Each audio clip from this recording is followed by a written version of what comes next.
It's no secret that I like to jig fish in the river, but one secret that I haven't fully explained is the combo that I'm running. I always have a list of my setups in the description, but today I'm going to show you the exact jig combo that instantly turns you into a river hammer. In order to do that, we travel to the South Holston River in search of quality river bass. All of that and more. That right there is one of my favorite things on the planet. Look at the coloration on that bass. That's an absolutely gorgeous fish. On this episode of TackleJox.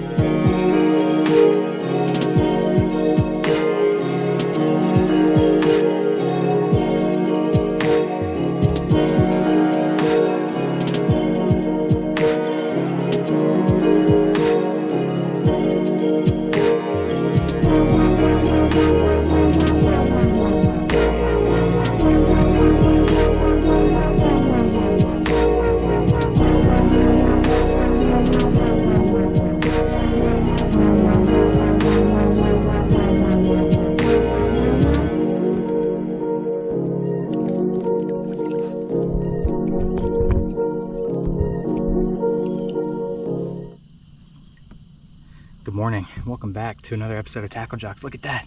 First bass of the day. Beautiful South Holston smallmouth bass. An October smallmouth bass. And that's why we're out here on this river. We actually caught that one on the buzzbait before we even started recording. We're just making our way upstream. We're going to go try a new place up here. We're loading in here at Christian's Bend and we're going to float down to Sirgoinsville. It's a float that we've done before. And that was when we floated this entire section of river and fished it to completion. And now we're back trying this place out again, which is where we discovered it in that float. Right now I'm sitting in the grass beds and as you can see we have a beautiful morning setting here this October. Should be primed and ready for the topwater bite. And that was literally first cast, so I don't know how that's going to bode for the rest of our day. But we're going to be throwing the buzzbait, the jig, and ooh, and the jackhammer. Just casting out here along the grass beds, bring it back slowly, and boom, a subtle but still solid take. I love a good buzzbait bite in October, and if that doesn't pan out, we got a few other things that we can try. But that's a good start. Let's see if we can keep it going. Of course I didn't know it at the time, but this was major foreshadowing. In the early hours of this day, I decided to try some faster moving reaction lures, including the buzzbait and chatterbait. But after the peak hours in the morning, and after the reaction bite dies down, it's time to throw one of my favorite techniques in the river. There's a bass. What a take. For such a small bass, this really was a great take. I'd seen them a few minutes beforehand come up to the surface chasing shad, so I knew they'd be willing to hit topwater before the sun came over the horizon. If that's what we're in for today, it's gonna be a fun bite. Look at that, absolutely choking on the buzzbait. Oh, wow. Look at that. Whew. Man, he had it so well wrapped in his mouth. It took me that long to get it out, and the plastic is screwed, and look at that. Not a bad smallmouth right there. Not the 18-inch lap hog we're after, but hey, that's our second fish of the day. After a few minutes, I had decided that I wasn't going to see or get any more topwater action for the rest of the day. Even in these peak hours before the sun breaks the horizon, these river bass were being finicky, chasing shad but refusing to commit to the topwater. And that's why the jackhammer is always a great choice when they're in this kind of mode. There's a bass. That's a good fish right there. But hooking a fish and landing a fish in this river Don't do that, sweetheart. Come on now. are two completely different things. Oh, she spit it. Whew. That was a good fish, though. Whew, that felt good. To compile to the finicky nature of these fish, the little cloud cover we did have instantly turned into bluebird skies when the sun finally broke the horizon. Furthermore, the dull roar of a motor began to creep around the bend. This totally killed the momentum I had generated, so I knew it was time to bust out my secret weapon. Most anglers on this body of water will throw something moving, either crankbait, jerkbait, or even topwater. But when current is involved, literally everything is a moving bait. And learning to utilize the current to move your lure without effort is a major skill to land bigger river bass. And that brings us to the jig combo that will instantly turn you into a river hammer. I will either throw a 1/4 ounce Bitsy Bug jig or a 3/8 ounce Guggenbait's Lil Juicy Finesse jig. It really depends on the current water level, swiftness of the current, and wind. If I'm having trouble filling my lure, I upsize to the 3/8 ounce Lil Juicy jig. As far as trailers, One Crawdad imitation trailer has really won my heart. That's a fish. The Nico Crawl is extremely durable and lifelike, so it's a perfect choice for the aggressive nature of river smallies. Wow. With durability being its best feature. My favorite color that this lure comes in is Lightning Bug. Now that is more like it right there. Holy. That was a hit and run if I've ever seen one. Look at there. That's a beautiful, chunky, healthy Soho smallmouth bass right there. This is the setup I'm using during this video, and I'm sure you've spotted it out in a few others as well. My buddy coming on the jig, throwing it in the trees. And that is a beautiful fish. That one's probably right under 3 pounds. I was gonna get a taco pick, but he said no dice. Oh, that's what we like to see, boys. Let's see if we can get another one. Throughout the remainder of this video, I'll share tips and tricks to turn you into a local river hammer. And that starts with our first tip. You're gonna wanna cast and explore the shade lines on your body of water. Oh, that's a fish. These fish are cold-blooded animals, so even in October, they need to regulate their temperature. Oh, that's a little better than I thought it was. That's not a terribly bad fish, honestly. Right at 2 pounds. A beautiful, healthy, quality smallmouth bass. Coming up and eating right next to a tree. Look at that. A little smaller than I thought. Wow, no one wants a taco pick today. We will get a taco pick. Not only do shade lines provide a place for temperature regulation, they're also a great place to sit and wait for a surprise ambush attack. It's also good to try cover in close relation to the shade lines. There's a bass. Not a bad fish either. And things like grass beds and laydowns are the perfect cover for these predatory fish. And they're wired today. He's got a chaser. Not a bad one. Not a bad one. No mondos yet, but it's a coming. Looky there. That's a beautiful bass coming on the jig and the Nico crawl. Another one. Basically, you want to throw your jig in places that you don't think you'll be able to bring it out of, whether that's inches of water or a laydown that's thicker than the briar patch. Oh, that's good fish. Versatility is the name of today's game because you can basically throw this jig combination anywhere. No. That was a freaking stud, dude. That's a good sign, though. And just like the stud beforehand, these fish usually take little time and deliberation when it comes to eating. In fact, it's practically instant as soon as your lure hits the water. Oh, dude. They're slamming it, though. They're up in these shade pockets up in the grass.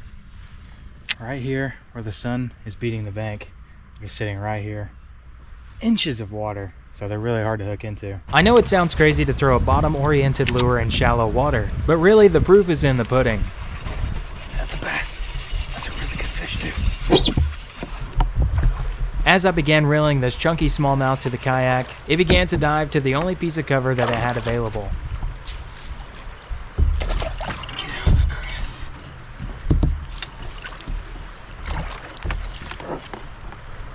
Oh, got him.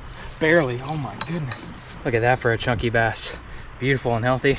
We're gonna go ahead and pop him out if we can. Not helping anybody. There we go. Shook it out. Look at that. That's a gorgeous bass. First taco of the day. It's gonna be pushing 17 3/4, I'd say. Right under lap hog status. Whew, man, they are really fun when they're wired like this. That's crazy. Literally coming out of inches of water. Let's see if we can get some more. But I should warn you, the bite isn't always instantaneous. Sometimes it takes a little bit of finesse to produce bites from these finicky smallmouth, so you should always be alert and ready for a bite at any moment. If you made it this far in the video, then let me know the timestamp for when you see this bass eating.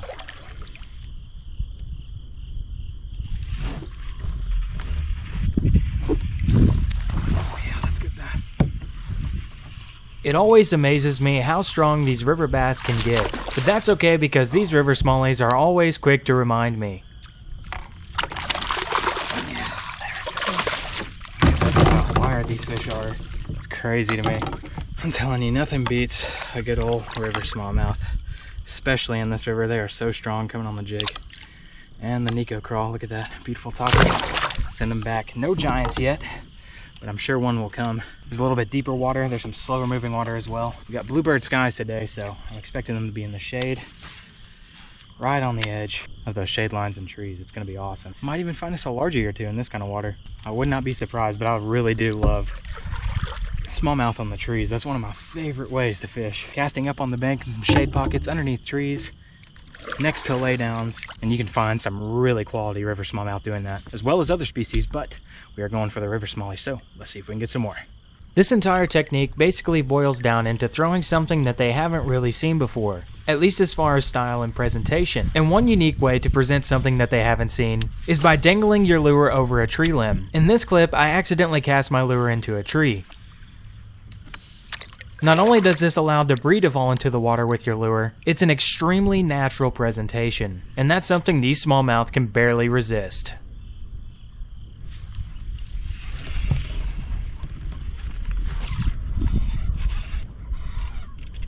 Oh, that's a good fish. That's a good bass right there. Oh my goodness. Wow. A jumper. I really hope the GoPro got that because that was insane. Look at that. That's another quality smallmouth bass. It's crazy to me that all these boaters and kayakers, they just fly down past this stuff, right past the perfect fishing for jigging. And look at that. That's a taco right there. Beautiful bronze taco. Send him back. He soaked us, but we'll take it. Listen to how quiet it is in this clip. You can literally hear a pin drop. And that's another reason why this technique is so good for these kind of conditions. A small finesse jig has a subtle entrance into the water, just enough to draw their attention, but not enough to spook them away. Oh yeah, that's a good bass right there. Oh, it's got a chaser too. Oh wow, yeah. That's a tiger smallie. That right there is one of my favorite things on the planet. Look at the coloration on that bass. That's an absolutely gorgeous fish. Whew. Let's pop this sucker out. There we go. Just swimming at that time. Picked it up off the bottom. Man, they really do not want a taco pick today, but that's okay. I appreciate every single one of them.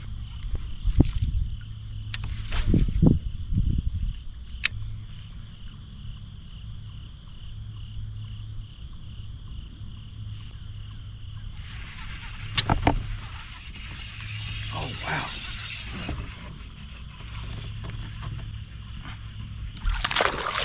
And it took me about 12 casts. Freaking wired, man. Look at that. That's another one, boys. Yet another on the jig. And honestly, I don't even know where we're at right now as far as numbers, but look at that. Another healthy bass. That's why it took me so many tries to catch him, though. He's a little tiny guy. That's yet another reason why this jig combo is such a great addition to your arsenal. Fish of all shapes and sizes are going to intentionally chase this down and eat it. That's a bass. But the fish I was currently hooked into was fighting a little bit differently. No, look at that. Stop doing that. Oh, looky there. What'd I say? We'd eventually run into a largemouth. And there's the first river largie of the day. There you go, coming on the jig. Per usual, and look at that. 10-pounder to be. Appreciate you, little guy. Not the size we wanted, but we will certainly take it. And the trend would continue this way, because as we made our way further downstream, we found some deeper holes and slower moving water. Oh, that's a good fish. Oh, yeah. And this one had me tricked for a bit as it put up a solid fight for a few seconds. Oh, that's a largie. Oh, okay, yeah, well, all you have to do is complain about the size. Look at that, that's a quality, healthy largemouth bass coming out of the trees in pretty much the exact same spots that we're catching these smallmouth. Look at that, that's a beautiful largemouth bass. Slide him back down in there. That's another one on the board. But as usual, our momentum was stalled out before it even began. This was our second run-in with the boater, and we weren't even halfway through the float.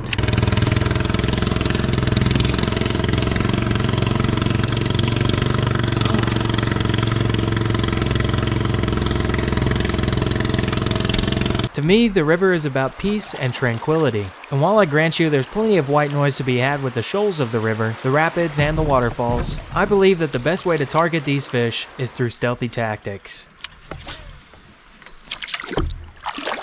And if those boaters would have just slowed down and allowed the current to do the work for them, they wouldn't be missing out on quality smallmouth like this one. There's a fish. Oh, yeah. Oh, get over that. Yep. Oh, he has a chaser too. Come up here. Yeah. Oh, looky there, boys. That right there is what we like to call a pattern. Throwing it in the shade, letting it just drift down, literally just letting it coast with the current. And look at that for a beautiful smallmouth bass. These bass are so pretty in here. I'm just gonna drop this one in because we are going down this rapid. We don't want to harm this bass. We want to make sure it lives and has a healthy life. And look how healthy this fish is. Absolutely gorgeous. She was showing us the tiger stripes, but now just kind of chilled out and relaxed. Let's just drop her in right here. She's playing dead on me. Love to see it. Let's go. And it seemed our stealthy approach would offer us one more unique and rare encounter.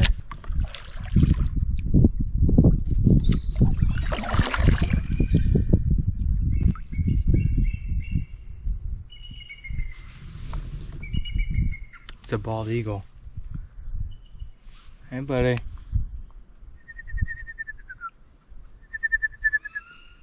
Don't hear a lot of those out here. I do see them every once in a while, but you don't hear them calling. They have my favorite bird call of all the raptors. They are just a beautiful animal. Truly symbolize America in the best way possible.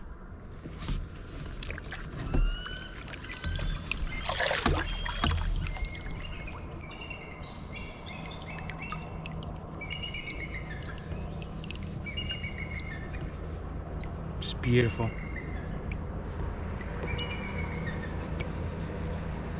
America. But as we continued to float down and started to leave the area, we got one final goodbye, almost as if to say, "See you later, fellow fishermen."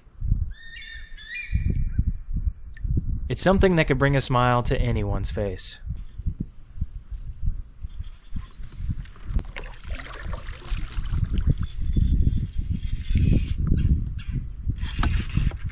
Oh wow, I did not even feel that fish eat because it's a largemouth. That's crazy. Wow, it's a beautiful fish too. Oh, you little lazy thing. Just flopped over at the end. You can definitely tell the difference between the largemouth and the smallie. There you go, look at that. It's a beautiful largemouth bass coming on the jig. Same story, same result. Except this time, it is a beautiful, absolutely gorgeous largemouth bass coming out of here. Just gonna slide her back down in there. That's another one on the board. Let's go. If you made it this far, then I want to thank you for watching this video. Jig fishing isn't exactly easy, and it's a skill that I've picked up over a few years. If you guys learned something, then be sure to hit the like button below. And if you still have more questions about fishing a jig in the river setting, then I did a whole video on that, and you can check that out right here.